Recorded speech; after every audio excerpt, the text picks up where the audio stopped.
د ترکیې د سرې میاشتې ټولنه وایي افغانستان ته 12,900 ټنه مرسته لېږي. د ترکیې د سرې میاشتې مشر کریم تریک چې د سرې میاشتې نړیوال فدراسیون مرستیال هم دی د یوه پلاوي په مشرۍ د افغانستان په سفر بوخت دی. تریک پر دوشنبه کابل کې بېلابېل لیده کاته درلودل او خبریالانو ته یې وویل چې ټولنه به یې ژر افغانستان ته د 10 میلیونه ډالرو په ارزښت بشري مرسته ورکوي.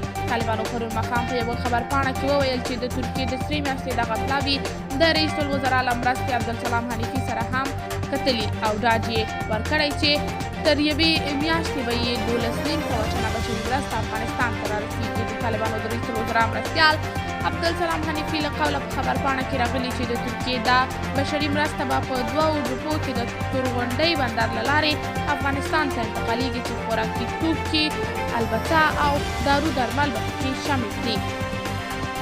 د خبرپاڼې له مخې طالبانو د ترکیې د سرې میاشتې له دې ژمنې هرکلی کړی او له هغوی یې غوښتي چې له افغاني سرې میاشتې سره همکاري زیاته کړي.